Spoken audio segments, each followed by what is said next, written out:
In this video, I will tell you what a use map is, how to import a use map in your Chesar 3, and how to use it for your assessment. A use map is a set of information developed by a downstream sector association to support registrants in assessing the uses relevant for that sector. Some use maps are available in Chesar format and can be directly uploaded in the tool. Some sectors have made them available only in Excel or PDF format. If registrants would like to get the information in Chesar format, they are advised to contact the relevant sector.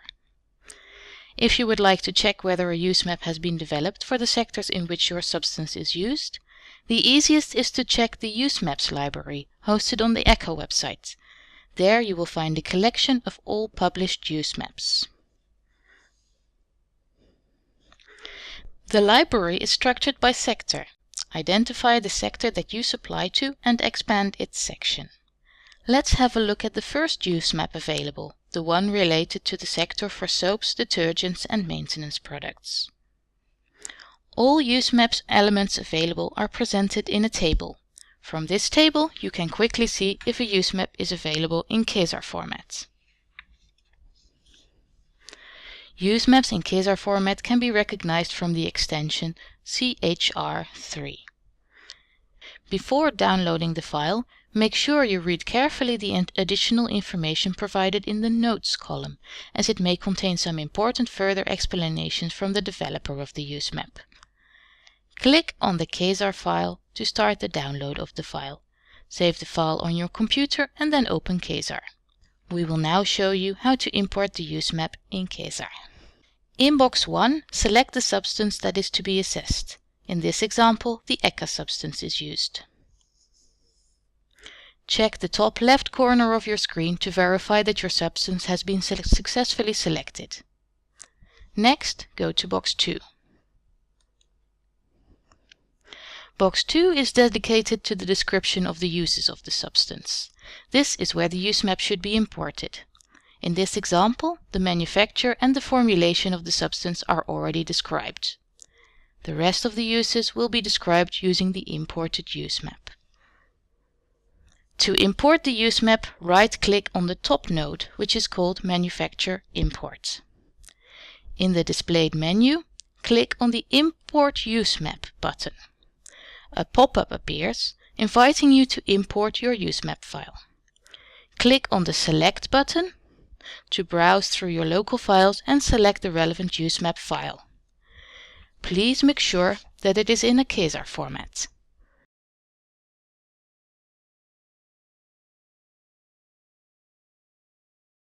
A confirmation message informs you that the use map has been successfully imported. In the Lifecycle tree you can now see the use map node. As this use map covers end uses, we will move it below the formulation stage. Click on the Expand button to have a look at the imported uses and contributing activities. Expand each use to see the content of each of them. You can also expand all uses in one go.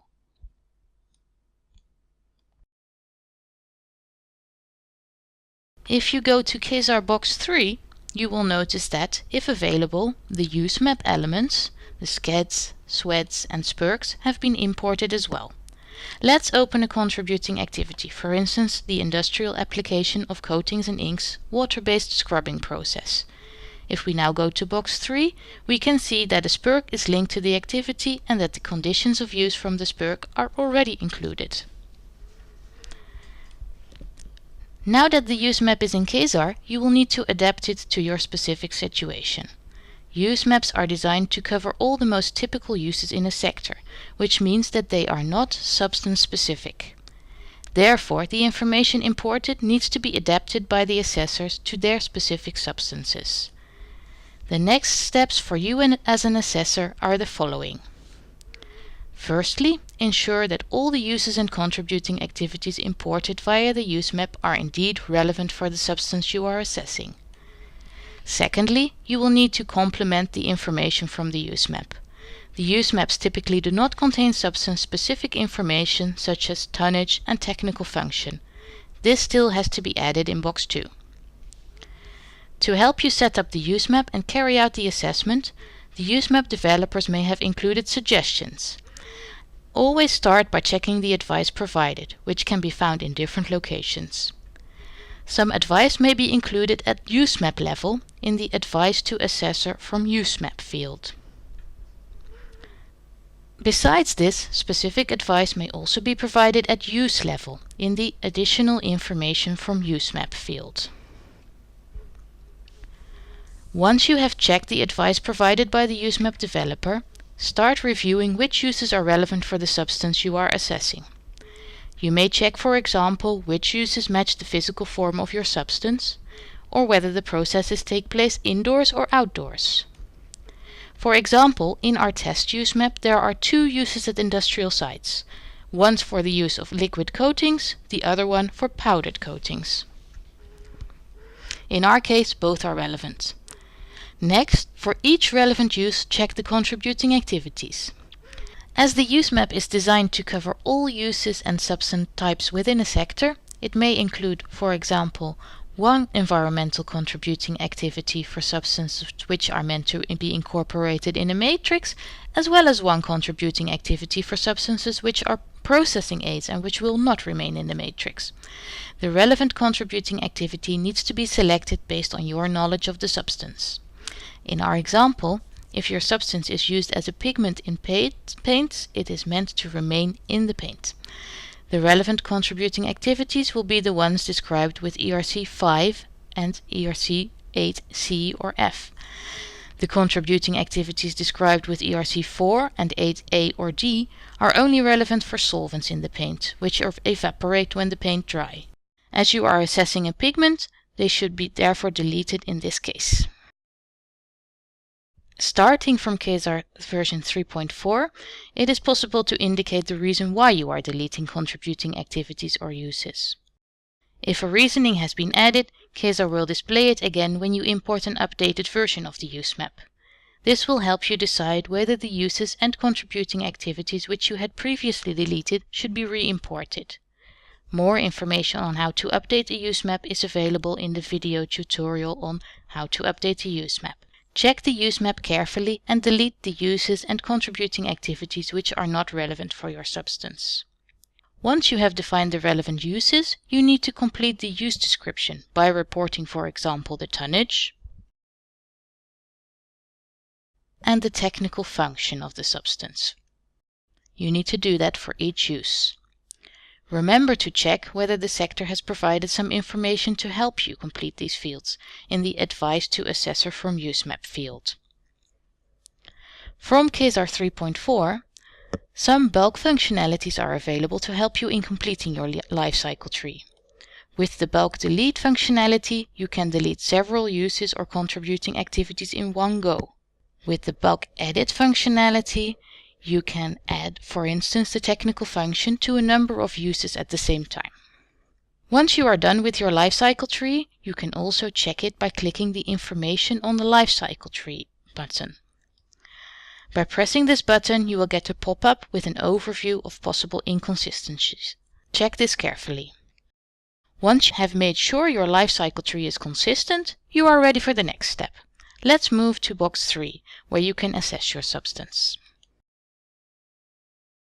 For uses and contributing activities belonging to a use map, the assessment will be based on the conditions of use contained in the SPERCs, SWEDs or SCEDs associated to each contributing scenario imported via the use map. These use map elements contain conditions of use reflecting the good practice in place in the sector. Therefore, striving for a realistic assessment, these conditions of use should ideally not be modified by registrants. In case of SPERCs, SWEDs and SCEDs, in Chesar only a few substance-specific conditions can be modified. An example of a condition of use that can be modified is the percentage of the substance in the mixture article, which depends on the information the registrant has on his own supply chain. If safe use cannot be demonstrated when the assessment is based on the conditions of use defined in the SWED, SPERC or SCED, you have the possibility to switch to manual assessment. Chesar will retain the values for the conditions of use coming from the SWED, SCED or SPURC, but all conditions of use will then become editable. If needed, they can then be adjusted. Remember that in case of questions on Chesar functionalities, you can always consult the embedded help system by clicking on the orange question mark. For questions or comments on the content of a use map, you can contact the sector who developed it. Contact details are available in the use maps library. Keep in mind that sectors may publish new or updated use maps at any time, so make sure to check the ECHA use map library page regularly. You can also subscribe to receive updates on the Chesar website. You will then receive an automatic notification when new or updated use maps in Chesar format are available in the use maps library. Functionalities to facilitate the update of your chemical safety assessment in case a use map has been updated have been implemented in Chesar. You can learn how to use them in the How to Update Use Maps in Chesar video. Thank you for watching this video.